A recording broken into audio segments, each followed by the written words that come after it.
Hello and welcome to another video and podcast from Fantasy Football Scout. Here we will discuss the best options for the captaincy for Game Week 4. My name is Joe and joining me each week this season to discuss the best armband candidates is Fantasy Football Scout Deputy Editor Tom Freeman. Tom, welcome. How are you? Yeah, good, thanks, Joe. Yeah, enjoyed the international break. It's nice to take a little bit of a break from FPL, but ready to get back into it now.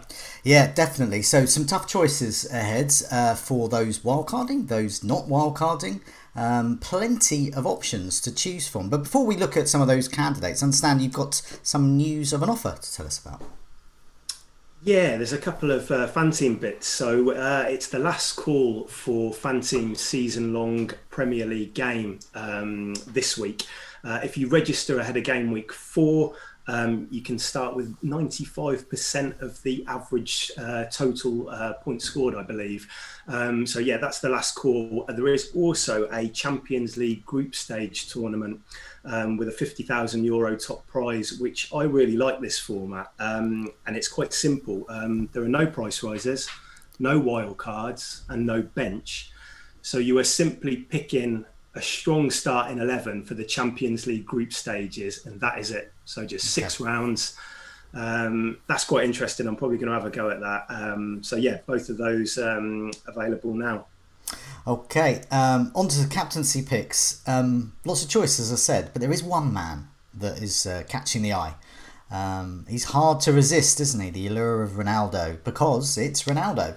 So I put in my notes, because it's about Ronaldo, exclamation mark. But is he actually the best captain choice? And while you talk, I've got some stats on the screen of his how he's done and how age hasn't really impacted him too much. So we'll talk about those in a sec. But these were on Zofa did an article on site about this. But yeah, Ronaldo. It's Ronaldo, but is he the best captain choice?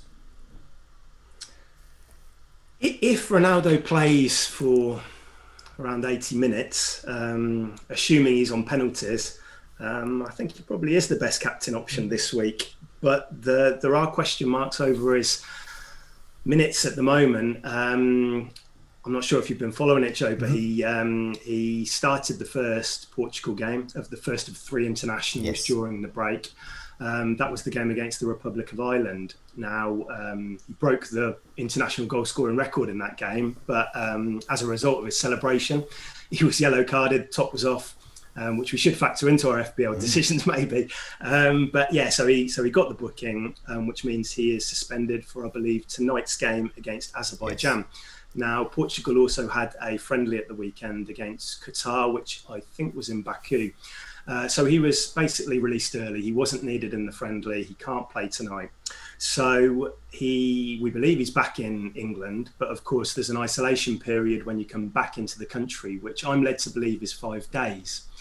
Now, that would suggest that he can start training maybe tomorrow or Thursday with this team. But that is a bit up in the air. I mean, we've had differing reports overnight. I think there was a story in The Sun which suggested that he wouldn't have as much time training, but that's obviously something to monitor, going forward. And hopefully as we kind of get towards the press conferences later in the week, we'll get a bit more clarity on that situation. But that's where we're up at the moment. I expect him to start, but let's see what happens over the next few days. Yeah, so the stats we've got up on the screen just show about his age and so he's 36, going on 37. This shows that the age of 30 across his 51 appearances, he had 55 goals, 19 assists. So that's just obviously ludicrous. But then at 31, still pretty good, 41 goals, 12 assists. 32, this is his age, 42 goals, 8 assists. Age of 33, 43 goals, 12 assists. A little bit of a dip, just the 31 goals across his 40 appearances at the age of 34. 35, managed 37 goals and 7 assists at the age of across 42 appearances. And he's 36 now. He's made 22 appearances whilst being 36, so this isn't like a whole season. He's managed to score 14 goals in that time. I'm not actually sure when his birthday is, so I don't know how many months that is. But nevertheless, I think it's early next year. I think he turns 37, possibly in February. So 22 appearances, 14 goals and assists. So 15 attacking returns across just over 20 appearances is pretty amazing considering he's 36. And I'm not even going to say how much younger than me that is, but I certainly couldn't do that when I was 36, and I definitely can't the age I am now. It's hard to tell how he is going to settle in, but he's Ronaldo, so presumably he will, and he'll be on penalties. But yeah, I think it's a case of watch team news, really. Watch team news at the end of the week, look at the site, look at Fantasy Football Scout, read the articles that you and Neil are going to do around this, and we'll find out a little bit more, and hopefully hear from Solskjaer as well. Yeah.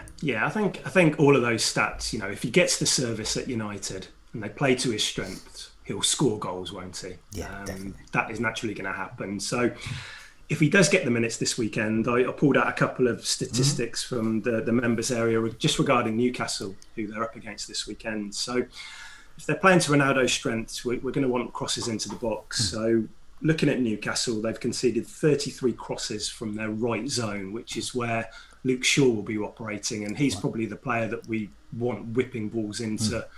So Ronaldo, only 3 teams have allowed more from that side so far. Small sample size, of course.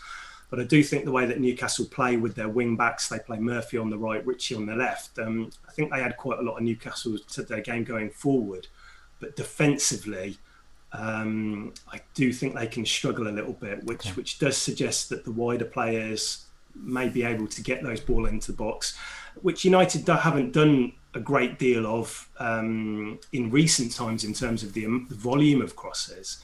But when Cavani has been in the team, they have altered the way they play, which makes me think that they will be able to send more crosses in, and especially this weekend. And then Newcastle have conceded 15 chances from the centre of the pitch so far. Only Arsenal and Leeds have conceded more from that zone. Which is exactly where Ronaldo is going to be operating. So is there likely... So, for example, I'm a Greenwood owner at the moment. So he's more likely to play on the right. Would I be right in that? And therefore, it could hinder his ability. Because if the crosses are coming in from the left, Greenwood's not going to say, move out of the way, Ronaldo. Yeah, possibly. I mean, Greenwood's had it's very hard to drop a player like that at the moment, isn't it? I mean, he's had a good start to the season, and he has made a bit of an impact. He's shifted out to the right a couple of times, I think, when Martial started the game for United. So I think will it impact him? Time will tell. Playing with Ronaldo might benefit him. It's tough to say at the moment, isn't it? And who would play on the left wing?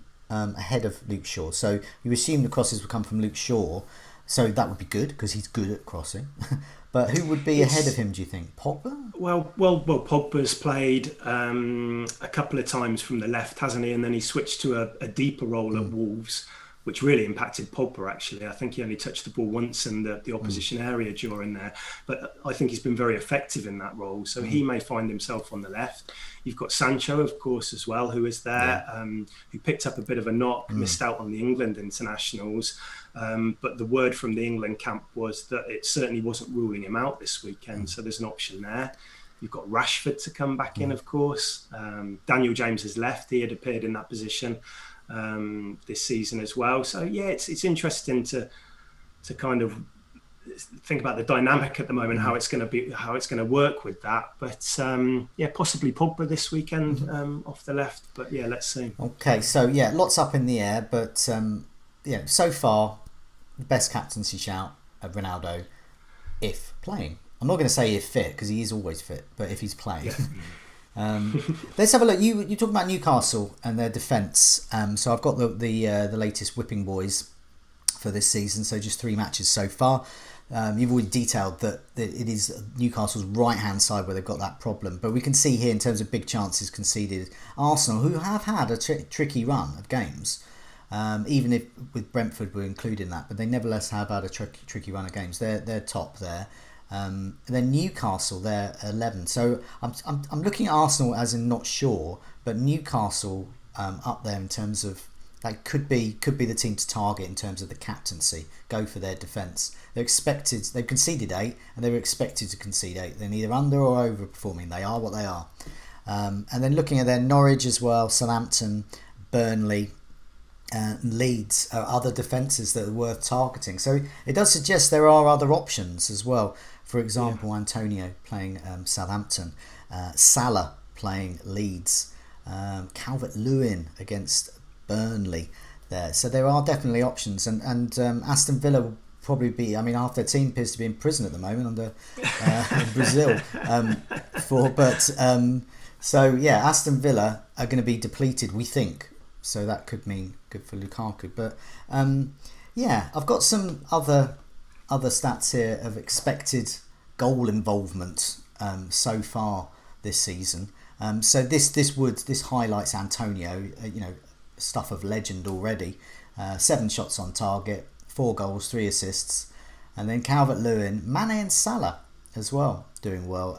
I've only put a certain number of players in here, so there are other players in this list that I haven't put in who I don't think are sort of captaincy potential.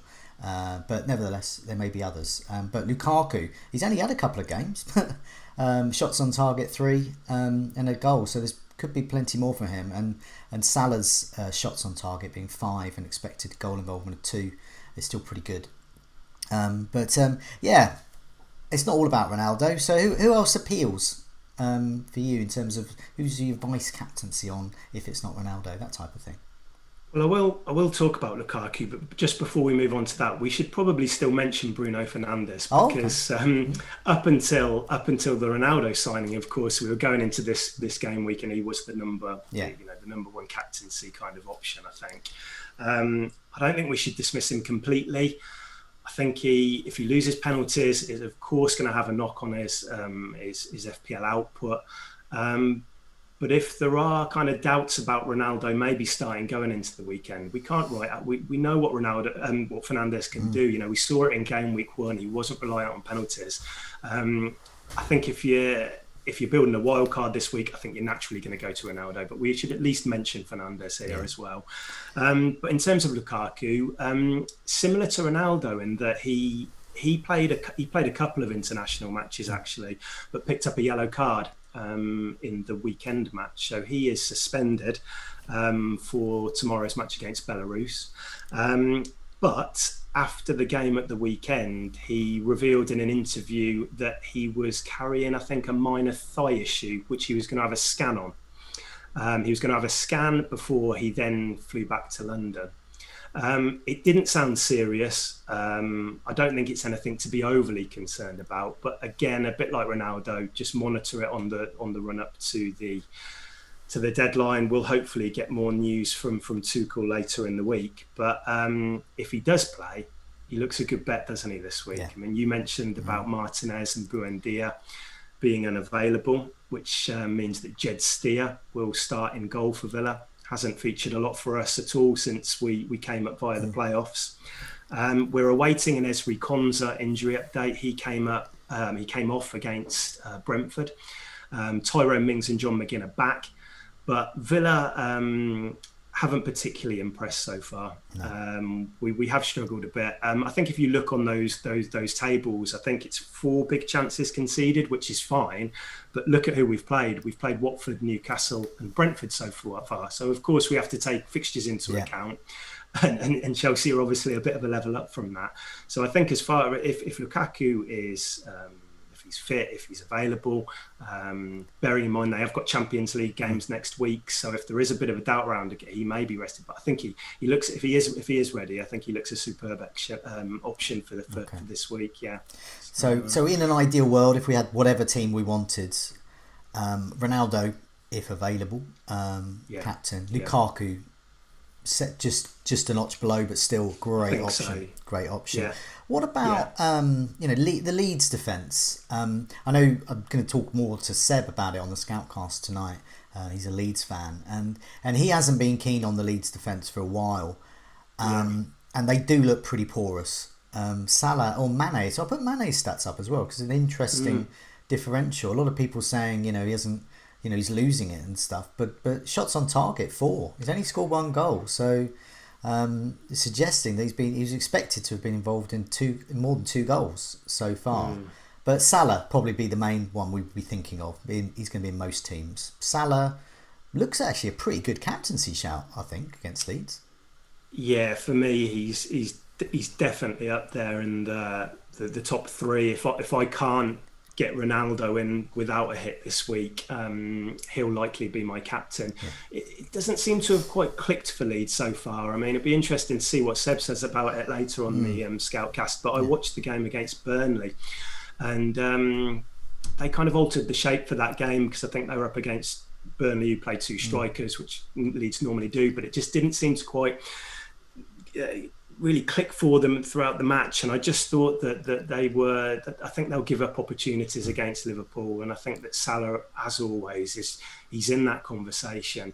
Mane as well, but if you're going to pick one of the two for your team, it's going to be Salah, I think. And I don't think the fixtures are quite good enough to warrant a double up at the moment, especially given the other options which we've spoken about in Ronaldo and Lukaku. But Salah's up there for me, definitely. And Salah's been away with his country, but limited, so he hasn't gone to Egypt itself, which I think is a red listed country. But I think he's gone to, I've got this right, gone to, is it Gabon that Egypt are playing, and they're an amber list country, so he should be okay to be available.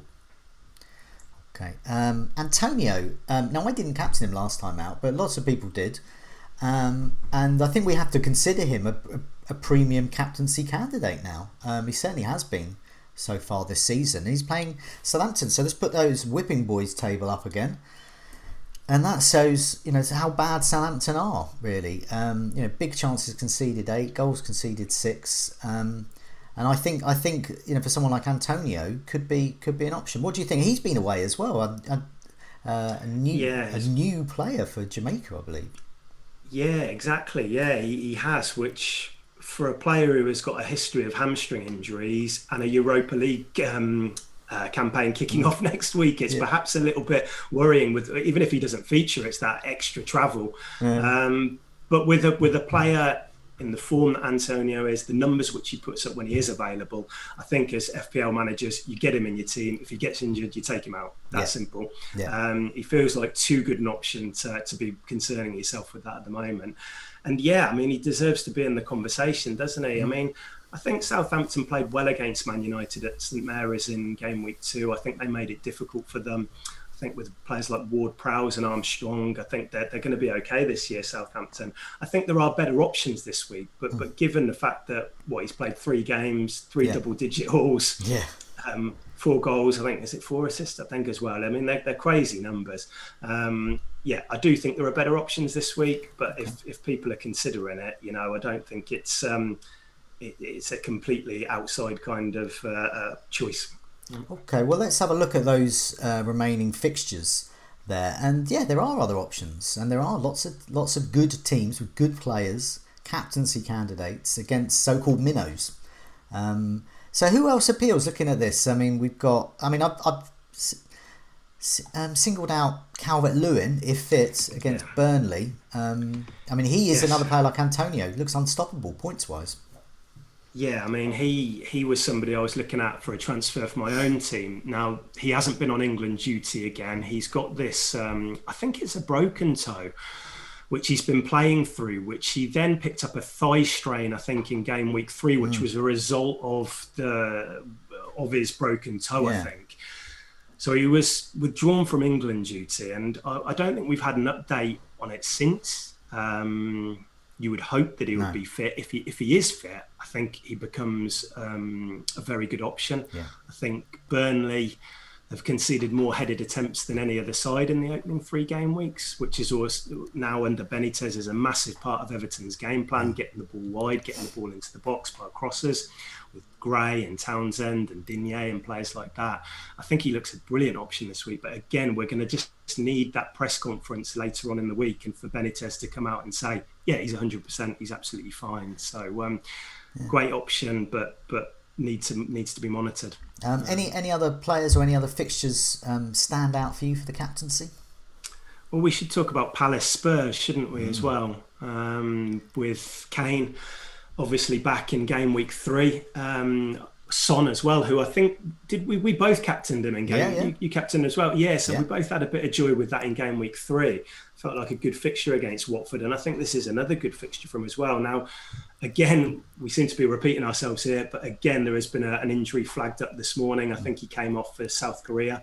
It's been reported, I think, in a couple of places, maybe the Standard, I think, was saying that he won't be risked for the next game. I think they used the word precautionary, which does suggest it's nothing serious. But again, we're going to need more information on that. But in terms of Palace, it's a good fixture. Spurs have won 3 games so far, all 1-0, so they haven't been blowing teams away. Palace did show a bit more fight against West Ham in game week 3. Conor Gallagher got the couple of goals. I think they've made some pretty good signings in the window. They've reduced the age of their squad quite a lot. But it's got to be a game where, Kane, I suppose, in all of this Lukaku and Ronaldo talk has been maybe kind of pushed to the side a little bit, hasn't it? But we're forgetting how much of a good option on penalties he is. Now, I was having a look at those whipping boy stats with Crystal Palace, and traditionally I've always seen them as quite a defensive team. Whether they are, they succeed in that is another matter. But under Hodgson, obviously different manager now. Yeah. But big chances conceded 3, so that's on a par with Liverpool. Their goals conceded is 5. And so their expected goals conceded is 3. So so their big chances, expected goals marry up. But that I look at that and I think, have they been unlucky? Because underlying stats wise, they're on a par with Wolves. They're better than Spurs, better than Brighton, and they're on a par with Liverpool. And what do you think? Do you think they are an easy ride against the team? Well, I think who did they play? They played Chelsea game week 1, didn't they? Yeah. And Chelsea went up first half, and then I think they were kind of playing in third gear. It didn't feel really like they got into a comfortable position and then a lot of possession. Okay. So that game's kind of maybe a difficult game to read. I think they played Brentford after that and kept a clean sheet. And then they conceded a couple at West Ham, but the second half performance was much better than the first, so they showed improvement. Yeah, I mean, they're not shipping chances. No. I think a lot of Vieira's game is that they will try and be more possession-based than they were under Hodgson. They will try to play a little bit further up the pitch. I think they've got Eduardo's come in from Celtic. They've got players like Zaha and Gallagher. They've got players who can offer a threat. I think there are better options than focusing on this fixture this weekend. But if people own Kane, if people took the plunge on him in game week 3 for that Watford game, I get the temptation will be there to shift to Ronaldo and Lukaku. But in his own right, Kane has got a good fixture this week and shouldn't be completely written off. I mean, another fixture I pulled out was Wolves against Watford. So Wolves have been looking quite good. And we'll talk about them a bit more on the Scoutcast tonight. But in Traore, Trincao and Jimenez, of course, we have a bunch of players who are posting very, very good underlying stats. But they're not quite putting their chances away. So the shots on target isn't as good as we would hope. But they're certainly giving it a go. And they've been against some tough teams. But now they've got a great run starting away to Watford. And that's where it starts. So do you think, as a left field captaincy punt, Jimenez or even Traore are actually quite, I wouldn't say sensible, but would they be okay captaincy shouts this week? Well, the numbers they've been putting up have been good. They've just been a bit wasteful. Yeah. I mean, they played well against Spurs. They played well against Man United. I suppose now with players like Traore, you're looking at it and you're thinking, well, how is he going to react to playing teams who naturally play a little bit deeper? So, although a counter argument to that is that Spurs actually played, pegged back, and he actually did pretty well against them. But that would be Traore's been a player who has maybe struggled a little bit with his end product in previous seasons, hasn't he? And delivering consistently. These players feel like Jimenez as well has put up some good numbers so far. To me, it feels like these players it's fine to own them this week, and they're good differentials this week. Do we need to take the step up and really risk the captaincy? I'm not quite sure yet. That doesn't feel like an option to me. But certainly, if people are looking at getting on board Wolves, I think there's been enough encouragement there's enough to take from those opening 3 games to to certainly consider them. I've had a look at them myself. Jimenez looks good. I think Traore probably has a bit of the edge over Trincao, but it's getting on board Wolves now. It might be a sensible time to do it. Okay, I just want to thank all the well over 600 of you who've joined us for a lunchtime stream to discuss the captaincy. And do press that like button. Well, hopefully that you've liked it so far, but I hope we've given you some good captaincy options there. Just looking at the fixtures, there is one player and one team that we haven't mentioned yet, and it's an old favourite of mine.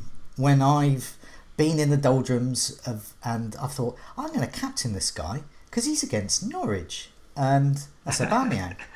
Aubameyang at Arsenal. I think he's a great left field captaincy shout because Arsenal have had tough fixtures, tough couple of games, and I don't think we've quite seen the real Arsenal yet.